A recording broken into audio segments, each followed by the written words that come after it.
Ladies and gentlemen, if you've been on the internet over the last few years at all, you might be familiar with a gentleman who looks like this. And no, I did not wear this shirt to match with him. In case you don't know who that is, his name is Rainbolt. And his specialty is being able to identify almost any place imaginable on a map.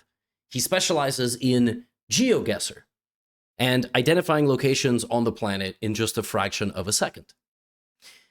In this video, I tried my best to be the Rainbolt of chess. I saw a small chess position on an Instagram reel, and I managed to successfully reproduce the person's chess.com account and game. And I'm going to share it with you in this video. I'm going to show you the entire game, and then I'll show you another game from this person's account. And a friendly reminder, the European tour starts in a few weeks. Get your tickets. Also, Prague has been added. Prague in Czechia, very excited. Link in the description. Now, a little bit of backstory. Check this out. Well, there were 3 of us in this marriage, so it was a bit crowded. Who is this mysterious man? Let's find out. Looks like he's playing K-Pulsar. Now we'll click on Game History and go to Advanced. In the game, K-Pulsar was playing white, so let's set this to white. And now we'll see every game he's ever played with the white pieces. He's played a lot of games. How do we find the right one? When was that uploaded? Early February. Now let's set the dates and we should find the game. Is it this one? This one? This one? This one? This one? It's that one. And there it is, the exact position from the game. But unfortunately, just a few moves later, our mysterious man blundered his queen and resigned. And that's how I did it. Now, let's try and test this out, and I'll show you a couple of the games from this person's account. Actually quite instructive. This individual is rated 1100, which is approximately what 4 out of 5 of you are rated.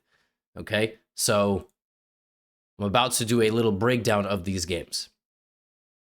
Oh, and by the way, for the future, if you ever want to test my skills, upload reels, upload funny things like this, and be like, GothamChess, I bet you can't find this game. And I'll try to find it.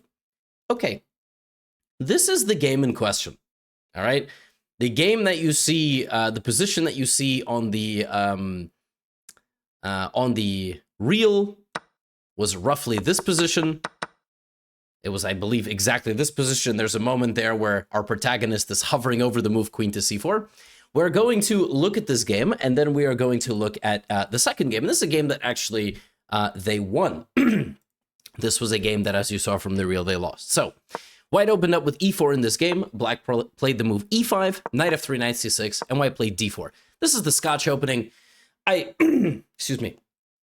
I don't know if white knew that this was the Scotch opening, but it's just a very common system, trying to strike in the center. Well supported with the knight and the queen. It's one of the openings that I actually played, one of my first chess openings. Highly recommended. Also have it on Chessly.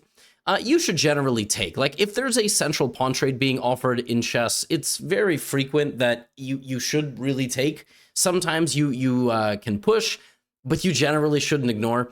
The move d6 is not a great move because white can very simply now take some space, and black has to retreat, and then white can take even more space. And it's going to just be difficult for you to move your pieces because they will be blocked in. But okay, in the game, we get pawn takes e5, and at least now our mysterious protagonist should have realized, like, they have to trade some pieces here, and it might result in you losing the right to castle. But okay, whatever, it's fine. This move, though, doesn't quite make sense to me. This is just a gambit, and now if white just continues along this path, white will just be up a pawn. Now, on the flip side, black will have developed some pieces. Okay, black has 3 pieces developed and white only has 1. And if you're going to play a gambit, rule of thumb, pay attention, if you're going to play a gambit where you're going to lose a pawn in the beginning of the game, then you need to castle quickly. What I would recommend you play here is develop your queen and then castle very fast. Because that way, at least you will be able to generate an attack on your opponent and the deficit of the pawn will not be felt as effectively. What you don't want to do when your opponent has just taken 2 of your pawns is begin trading your only active pieces. You don't want to do this, okay? This is not recommended. This is just going to land you in a dangerous position, okay? But that is what our protagonist does, okay? Now, After that, white plays queen takes f3. Now, again, since black is down 1 pawn, it's 2 pawns this moment, but it will be 1 in a second. What I would do here is I would try to castle as fast as possible. Why? Get the king out of the middle. When you castle, you bring another rook to the party, right? A rook will end up on that square. The knight is going to get out. The bishop is going to get out. And that's exactly what they do. Queen takes pawn, knight to c3. Now, here, if I gave you a small selection of moves to choose from as an 1100, what you should play, this is the auto move, right? We castle, and what that does is it activates the queen and the rook. We just have vague ideas of going down. We can't quite do that. But another possibility is at least like jump the knight into the middle, attack the queen, create a threat. Maybe white will go back. Now you castle, knight f6, etc. I really don't like the next move. Not only do I not like the next move, I can't. I guess I can't explain the next move. You just generally should not do stuff like this. Your queen should not enter your opponent's territory, but not have an attack on something. For example, it would have been better. Well, no, actually, no. No, there's actually no move here. In fact, I was going to say you can go queen b4, but again, this is a bad move. You don't have an attack on anything. So white will just play a3. And the more time you waste not having an attack on something, the faster your queen is going to become a target. Good rule of thumb. Only enter your opponent's side of the board with your queen if the queen can actually attack or capture something. This move is just not good because white has a natural developing move that also attacks the queen. And then if you go here, that's nice, but white castles. So you just help white make 2 moves. This is just a good way to avoid doing anything dumb. For instance, a bad move in this position for white would be queen f5 because that move doesn't attack anything. And guess what? I'm just going to make an improving move, right? Now, again, same with this, just knight f6. So don't make moves into your opponent's position with a queen if the queen can't attack something. Queen d4. Having said all of that, white plays bishop to b5. Not necessarily the best move, but a very natural move, developing the bishop, getting a step closer to castling. Black plays bishop b4. Black shows us why, he played here. Makes a lot of sense. Put some pressure. It's not a direct attack. If I'm playing white here, maybe I take the knight just to damage the pawns, but you can also just castle. White does that, and now white castles, right? No. The move you play on autopilot here without even thinking is the move castles. You cannot begin a battle with your opponent with a king in the center of the board. Black right now is doing just that. I don't support it. This is protected twice. But now in the nature of wanting to create an attack, all of us like, oh, me attack queen must be a good move. You forget your queen no longer defends the knight. And now black can take the knight with the bishop. And actually, our protagonist was a genius because this all pays off in the end. After pawn takes c3, queen takes c3, black is now almost winning. It's a miracle you are not winning. Of course, it looks like you are going to win the rook unless white moves the king up 1 square. Now, here, the best move for black, according to the computer, is not to take the pawn. That is lunacy. That's just insane. Of course, you take the pawn with check if you're a human and you're not cheating. Like, of course, queen c2 is the best move. And now, white should run the king over here and try to hide it. That's the only real way. Most people are going to block, right? And again, now you should bring the rook, put some pressure. At this point, every good player, it's very hard to do this as an intermediate. Every good player needs to know when the attack is over and the next phase of the game begins. If you get caught with your pants down here, I don't know why you would have your pants down while playing chess, but that's something for you to figure out with your therapist. At some point, if you get caught with your pants down and you haven't developed any pieces, a very vicious counterattack will come back your way. I like the move long castle, honestly. Although, to be honest, I would have preferred a rook here and putting the king behind those pawns. But okay, long castle, and white plays this nice defensive move. And now, again, I would just get my knight into the game and go here. Or give a check first, but fine. Now, by the way, this move violates the other rule. The rule that I just told you. Don't put your queen in your opponent's side of the board where it doesn't have a threat. Right now, by the way, it doesn't have a threat. Right now. Doesn't really have a threat. But when you go here, it does, right? You're threatening to take a pawn with check or take like this. So queen b2 is just, I don't like this move. And now if white goes check, white not only is keeping an eye on g7, but white would be forcing the king maybe to go here and walk right into an evisceration. That would be very, very tragic. So queen g4 is played. rook d7, and now the move rook b1 wins the game. And it's played. Now the king is cut off, the rook is pinned, so black can't move at all, and when the queen moves to take another free pawn, well, white could have just went here and taken a totally free rook. And by the way, this is why black needed to get these pieces faster into the game, and on top of that, it would have been better to castle that way. Because if you castled that way, this all would have been protected, and this rook would have gotten into the game much faster. Okay, so generally try to castle where your king is actually going to be a little bit safer. Anyway, none of that matters. After knight to f6, queen g7, here, rook takes d2. This is the fabled position from the Instagram reel. And this is a very tough position to play with black because your king is very open. It's very exposed, right? And you do have ideas of your own. Now, if you look at, I guess you can't really find the comments of the Instagram reel. A lot of people were saying like, oh, he could have had mate in 3. No, because this side of the board was cut off. You couldn't see that the queen was protecting. And in the game, white went check. And now king d8 is a very, very difficult position. White is winning. It's not really obvious why white is winning. It looks like white is winning after rook to b8, king e7, queen e5. But somehow there's no way to win. Take. If you take the rook, it's checkmate.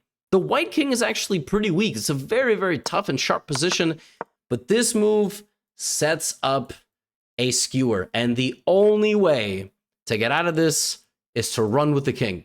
You can try to run away with the queen, but it will be very dangerous because you have this as well. This is the only move. So yeah, white had to, black had to realize here, he had 6 minutes in his defense. He should have maybe realized, right, when your queen and king are on the same straightaway, you actually have to move your king here. But unfortunately, rook d1, and he just resigned. And I will just say, you should not resign in these positions. Shouldn't do it. But hopefully it was instructive in the beginning of the game. Like, don't just throw away bishops for knights. I wouldn't do that, especially if you're going to play a gambit. This is an okay gambit, but you got to castle. You got to be thinking, I'm giving up a pawn. I got to get all my pieces out and avoid trades. Shouldn't trade so much. And you shouldn't, get in like this with your queen. And with white, you got to play the natural move. You got to castle. White gave black too many chances. And this is the way you're going to get up to 1100, 12, 1300. You see in this game, white gave black chances, but black gave white more chances. And ultimately, white took those chances. Speaking of, this was one of the most recent games that our mysterious protagonist won. I wanted to feature a game they won and a game they lost. This person is stuck in an elo hell of sorts. Like when you can't break out, this person is like a very high 1000 player, and they're actually very good. Like I just thought the reel was hilarious because I wanted to identify them. But anyway, e4, e5, just like all good games. But I hope our mysterious man learns the Vienna. But for now, they're a true and tried Italian practitioner. And in this game, Alejandro with the black pieces from Mexico plays this move knight d4. It's a very tricky gambit. I don't know if Alejandro knows the gambit or just played it by accident, but this is called the Blackburn Shilling Gambit, and the point is to bait white into playing this capture and then going queen g5, attacking this and this. And this is very dangerous and could result in you getting embarrassingly checkmated in 7 moves and probably deleting your chess.com app. Now, if you have even a 30% functioning cortex, you won't blunder all of that, but if you don't, anything is possible. In this game, the white plays knight takes knight and then just plays like this and is just better. That's like the drawback, is that if white doesn't fall for the pawn capture and instead makes this trade, yeah, black just doubled their own pawns, removed the center pawn, and white just has a very powerful bishop. Now, white here gets a little bit greedy. Pawn to h6 is, I don't know, black is trying to not get pinned. White goes queen h5. So obviously our protagonist, familiar with the scholar's mate tactics and trying to potentially bait here, which would of course blunder a fork. Black develops the queen, and now white castles. By the way, following good principles in this game. And remember, this does not violate the rules. The rules are you can bring your queen out if it attacks something. And it does. Now a good move by black would be kicking out the queen, which black plays. Queen drops back, and black continues with development. Now, when I look at this position, the move that I would play here is I would probably utilize my lead in development. I'm castled, black is not, and I would utilize this lead in development to create already a little bit of an attack on my opponent, force their queen to go somewhere, right? They might blunder it in one move, they might go here, but I already addressed putting queens on squares that, there's nothing to attack. I would maybe even chase the queen around and also create my own threats, right? This is very unpleasant potentially for black to defend. But another very good option before starting an attack is get rid of this pawn. Because if black takes you, you get your knight into the game very quickly. And in the game, black goes here. And now after pawn takes, the queen is in the territory without creating a threat. So now bishop e3 or knight c3 or even bishop d2 and bishop c3 ideas, not right now, but in general, knight c3. And after black goes bishop d7, white just has, before that move, a great position. The queen is a piñata. If you can attack the queen and develop all these pieces, push the queen back, f4, d4, e5. If black were to castle, this would be demolition. You would just very quickly generate a massive attack on the king because you have all the development and black is super passive. And here's a nice way that you can even win the game with just an accidental checkmate, you know? So bishop d7, the one thing you want to avoid when you have an opponent's queen so tangled up like this, you don't want to get rid of it. Don't make life easier for the opponent. Queen e3 is not a good trade. The quality of these queens is not comparable. It's not comparable. One is a sandwich from the local gas station at 1 a.m, you know, and one is being served at like one of the highest tier restaurants. It's not the same. Yes, they look the same, but it's not the same. All right, you got to go here. You got to put a rook. You got to advance the pawns. After queen e3, black's biggest problem is gone. Almost gone. You should have, of course, taken. But now it's really gone. And now there's nothing here. There's just nothing here. But I do like this game because it shows a level of resilience and competency moving forward. White plays bishop b5. That was not the competent move. You know, probably we should have played bishop e3, but whatever. As long as we're not blundering in an equal position, I don't care. Obviously, the idea was to get the knight there and attack some stuff. Bishop c3, now a very smart move by white. If takes, of course, you lose this. So you take with check, and now you go here. And now we have an equal endgame. By far, the scariest thing in a game between two 1100s is a knight. But the second scariest thing in a game between two 1100s is an endgame, because you know it is going to be a disaster. It's the equivalent of when Gordon Ramsay makes amateur chefs cook really exquisite dishes. It's just like the kitchen's going boom. It's not going to be pretty, but it's going to be hilarious. And that's why I'm here to call them donuts. Okay, that's the point. F5. The secret to endgames, there are many secrets, all right? Pawn structure. You want to avoid having too many isolated pawns. This is enough. You don't want to have a bunch of scattered pawns, doubled pawns, tripled pawns. So you want to keep pawns as together as possible. One move that would not be great here is like to allow black to do this to you, because now you have another weakness and another and one over here. But I like the move after f5, f3, because after takes, you have a little cluster. Try to keep them together. The next thing about endgames is piece activity, right? You got to get your rooks out. You got to get them doubled. And you have to use your pawns in a way where you break apart the pawn structure. So let's see. Rook b1, great move. b6, I would look to use my a pawn potentially. And the thing about endgames is you can't rush. You're not going to win the game. So you need to make slow steps. King is going to get involved in most endgames. Rook e1, fine. Rook f8. Uh-oh. You forgot about that pawn, and now that's big. A pawn in the endgame goes a long way. And in every endgame, we talk about simplification. Do you just trade the bishop for the knight absent-minded? Maybe. Okay, what I would play here, I want to advance. First, I want to protect my pawn. I would still maybe play f3 and also look for a passed pawn opportunity. Try to get a pawn to have a clear path to the end of the board. I would not activate my opponent's rook. That's not one thing that I would do. And again, this is one of those queen moves we talked about. This is just kind of like an aimless move. You want to make an improving move. A move like f4 is an improving move. Why is it an improving move? Well, the bishop stays active. You don't put it in the corner. Also, you control this. And by the way, folks, 3-on-1. Look into the future in the endgame. 3 pawns will overrun 1 pawn. So you need to bring the pawns. You cannot just make lazy moves like this. Rook a8. Yep, now the bishop's got to come back. You're still making these kinds of moves. And now this is really bad. We just talked about pawn structure. And yeah, this is bad.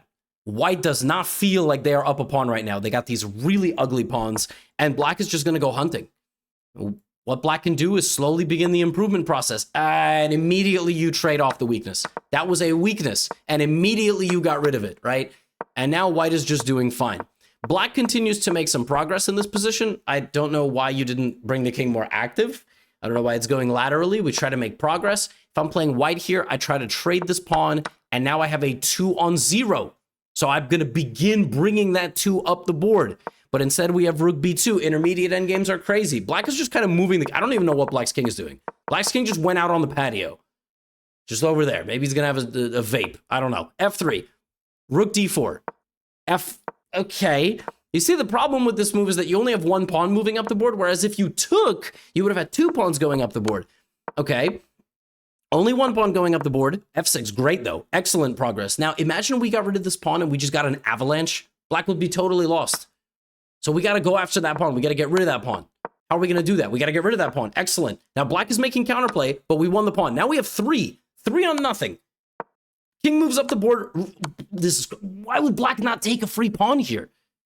Like, right? And then at this point, what White has to do is go, do I run the pawn or do I get rid of this rook? If I get rid of that rook, my pawn is 2 squares away from promoting. I got to get rid of the rook. A rook trade like this to promote a pawn is so effective. And then you get out of checks. There are no more checks here by this rook. This might happen, right? But now it's just a race and you stop the pawn. And in the game, we have rook d3. And by accidentally checking White's king a million times, the king just got a VIP ticket to the other side of the board to remove this rook. And now the pawn makes it to f7. And when the pawn is already a square away from queening in a rook endgame, it's just not going to work. It's just not going to work. So rook f7, king f7. White is up a rook, picks up the pawn on c5, and picks up this pawn. Now it's over. Now it's over because now at any moment you're going to win that final pawn. There it is. And your pawn is going to promote. And as long as you don't stalemate here, life will be good. And our mysterious man did not stalemate. Now, this person is rated 1072 at the time of recording this. They haven't played a game that much here in April 2025. This was fun, though. You know, this was kind of hilarious. And we could turn this into a recurring theme. You can upload on Instagram. You can tag me and stuff. You can, YouTube shorts and record a friend playing chess and be like, yo, Gotham Chess, I bet you can't find my friend's game, and I'm going to try. All right. I'm going to try that will be our new series. We'll become the Rainbolt of chess. I think it's a little bit more impressive to do the globe, but beggars can't be choosers. Chess is not as interesting as map surfing all over the world. And as I already said in the intro, Brussels, London, Vienna, Berlin, Munich, Warsaw, and Prague in the Czech Republic, aka Czechia. I don't know. They changed their name like a couple of years ago. So tickets are there. For the event in Prague, there's only about 100-ish, I think, remaining. Same with Brussels. There's few remaining in Brussels and in London. Those will be huge. The London show capacity is like up to 1,800. It's going to be massive. I'm going to have Danny Wrench on stage and Frank. In Brussels, I have Anna Kramling. And actually, my wife will be joining the show, Lucy. Berlin is Judith Polgar. Poland is going to be nuts. We've got Bartosz. We have David Czerv, who runs ChessCom Poland. And all over the place, we've got epic guests. So hope to see you soon. Tremendous fun incoming. And yeah, tag me in posts. I'm going to try to find your chess games. Now get out of here.